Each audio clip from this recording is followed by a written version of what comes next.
अभी मैं आपको एक बहुत अच्छी कहानी बताने जा रहा हूँ। उस कहानी को कहा जाता है जुलाहे और प्रेत की कहानी।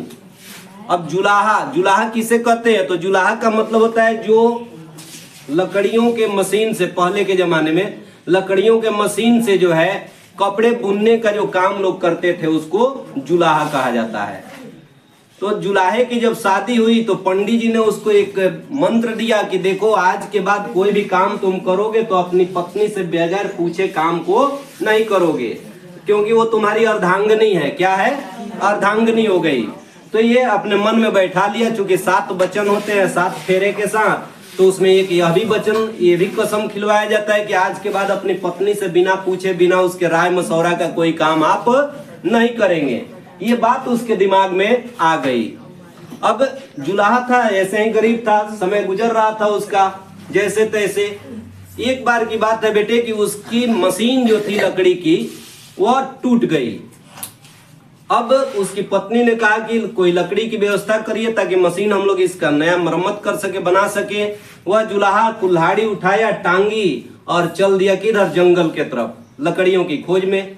आगे बढ़ते रहा, जंगल में जब गया तो देखता है कि एक शीशम का पेड़ बड़ा बढ़िया, उस पर जो है सोचा कि चलो इस शीशम के पेड़ को ही, पूरे पेड़ को काट देता हूँ, काम लायक जो लकड़ी होगी उससे हम मशीन बनाएंगे, बाकी लकड़ियों से जो है अपना जलावन वगैरह हो जाएगा। जैसे ही कुल्हाड़ी जो है उस पर जोर से मारना चाहा तब तक एक आवाज आई, ऐ ठहर जा। अब ये सकपका गया एकदम, उसके हाथ से कुल्हाड़ी छूटने को हो गई। सुनसान जंगल, दोपहर का समय, और उसमें अचानक से कोई आवाज दे क्या है ठहर जा, तो एकदम परेशान हो गया। फिर चारों तरफ देखा, सोचा कि कोई है नहीं, उसको लगा कि मेरा वहम है। ऐसा होता है कभी कभी, अकेले में आप जा रहे होते हैं, लगता है कि कोई चिल्ला दिया, एकदम लगता है कि बाप रे भूत पकड़ेगा और डर जाते हैं आप। इसने सोचा कि शायद ऐसा कुछ है, कोई कुछ दिखाई नहीं दिया, कोई नहीं दिखा, तो ये फिर कुल्हाड़ी को उठाया और मारना चाहा। तब तक आवाज फिर से आ गई, क्या है? सुना नहीं तुम, ठहर जा। अब बड़ा हिम्मत जुटा के जुलाहे ने कहा कि भाई आप कौन हो? उसने कहा कि मैं प्रेत हूं। डर गया एकदम कि अरे बाप रे, प्रेत से भेंट हो गया क्या आज? अब इसने कहा कि क्यों ठहर जाऊं? बड़ा हिम्मत जुटा के पूछा। प्रेत ने बताया कि देखो भाई, इस पेड़ पर मैं रहता हूं, मेरा आश्रय है, मेरा शेल्टर है, मेरा घर है, इसी पे मैं रहता हूं, इसलिए इसको नुकसान मत पहुंचाओ, इसको काटो मत। एवज में, बदले में तुम जो मुझसे मांगोगे मैं देने के लिए तैयार हूं। अब जुलाहे ने सोचा कि भाई प्रेत है और जो मांगेंगे ये देने के लिए कह रहा है, तो मैं अपने से क्या मांगू? बिना अपनी पत्नी के सलाह से कोई काम करता नहीं हूं जब से शादी हुई है। अब ये कहा कि देखो एक काम करो, मुझे कुछ समय दो, मैं जा रहा हूं अपनी पत्नी से राय लेकर आता हूं, वो जैसा कहेगी वैसा तुम मेरी मदद करोगे। जुलाहे की इस बात को सुनकर बेटे प्रेत ने कहा कि ठीक है। अब वो जाता है जुलाहा अपने घर, एकदम भागे भागे दौड़े दौड़े जाता है। रास्ते में बहुत से मित्र मिलते हैं, उसको पूछते हैं उसकी बेचैनी का कारण, किसी को नहीं बताता है।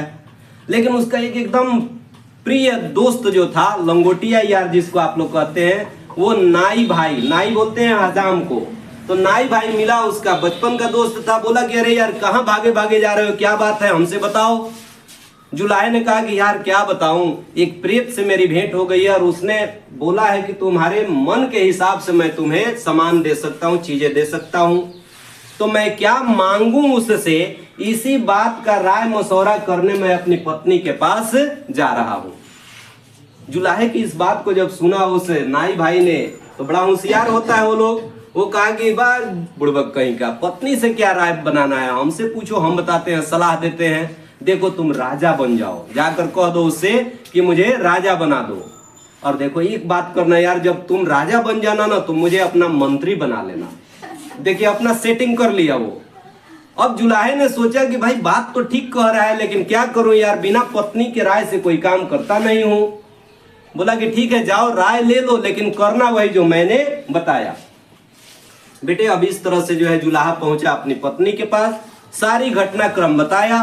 पत्नी ने कहा कि देखिए अगर आप राजा बन जाएंगे रातों रात तो बहुत से दुश्मन हो जाएंगे आपके जो राजा हैं वो बुलवाएंगे भी आपको कि कहां से इतना धन संपत्ति लाया रातों रात, तुम कैसे अमीर हो गया, तो इसमें जान का खतरा है। मेरी बात समझिए, आप बिल्कुल इस बात को जानते हैं कि आपको एक तो सिर है और 2 हाथ है, तो एक सिर से और 2 हाथ से आप जितने कपड़े बुनते हैं उससे अपना परिवार चल जाता है बढ़िया से। तो एक काम करिए, जाइए उस प्रेत से कहिए कि वो और एक्स्ट्रा सिर आपको लगा दे, मुड़ी एगो और लगा दे, 2 और एक्स्ट्रा हाथ दे दे, मैंने 4 गो हाथ हो जाएगा और 2 गो सिर हो जाएगा। तो अब क्या होगा कि 1 हाथ और 2 हाथ और 1 सिर से जितना काम करते थे उससे हम लोग अपना रोजी रोटी चला लेंगे।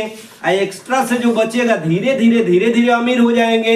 इस तरह से किसी की नजर भी नहीं आएगी। इसने कहा कि वाह, बात तो बहुत मजे की कह रही हो तुम, इसीलिए मैं तुमको इतना मानता हूँ। अपनी पत्नी के बारे में बड़ी सराहना किया और खुशी मन से वापस चला। और जब आया तो फिर सोचा कि भाई ये प्रेत अभी होगा कि नहीं, अजमाने के लिए अपने कुल्हाड़ी को जो है थोड़ा सा पिजाना बुझ रहे हैं ना, पिजाया और जैसे छेव मारने गया तो उसमें से आवाज आई कि अरे ठहर जा, क्यों इसको काटने जा रहे हो, मैं यहीं पे हूँ। ये बोला कि यही मैं जानना चाह रहा था कि तुम हो या भग गए हो। बोला कि तब बताओ क्या चाहिए तुम्हें। इसने कहा कि देखिए मुझे एक और एक्स्ट्रा सिर लगा दीजिए और 2 और हाथ लगा दीजिए। प्रेत ने कहा कि सोच लो। ये बोला कि सोचना क्या है, देते हो या काट दूं पेड़ को। कुल्हाड़ी अपना जो है फिर भिड़ाया। वो कहा कि नहीं यार, मैं ऐसे पूछ रहा था कि सोच लो, क्योंकि इसका अंजाम कुछ भी हो सकता है। जुलाहे ने कहा कि अंजाम की चिंता हम नहीं करते हैं, पत्नी मेरी जो कह देती है वही मैं करता हूँ, देना है तो दो वरना मैं पेड़ को काटूंगा। उसने कहा तथास्तु। जैसे तथास्तु कहा, 2 और ही एक्स्ट्रा हाथ लग गया बेटा उसमें, 1 और एक्स्ट्रा सिर लग गया। अब 2 सिर और 4 हाथ जब इसको मिला, देखा अपने आप को तो बड़ी खुश हुआ।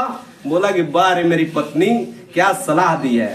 हाथ में कुल्हाड़ी लिए और मनोकामना पूर्ण हुई थी। इसने खुशी मन से हा हा हा हा करते हुए आगे बढ़ रहा था। गांव के तरफ जब बढ़ने लगा बेटा, तब तक गांव के बाहर ही अभी था। खुशी से जा रहा था अपनी पत्नी को ये सब बात बताने की, देखो तुम्हारी बात हम माने और इतना बढ़िया सब व्यवस्था हो गई। अभी गांव के बाहर ही था, तब तक लोगों की नजर उस पर पड़ गई। लोगों ने देखा कि अरे ये कौन राक्षस आ रहा है गांव में एंट्री करेगा तो हाहाकार मचा देगा, इसलिए इसकी व्यवस्था गांव से बाहर ही कर दो। अब बबुआ समझ ही रहे हो, कोई ओखर, कोई मूसर, कोई डंडा, कोई लाठी, जो जिसके हाथ में था। राक्षस आ गया, अरे राक्षस आ गया, अरे गांव में घुसने वाला है, जल्दी मारो इसको।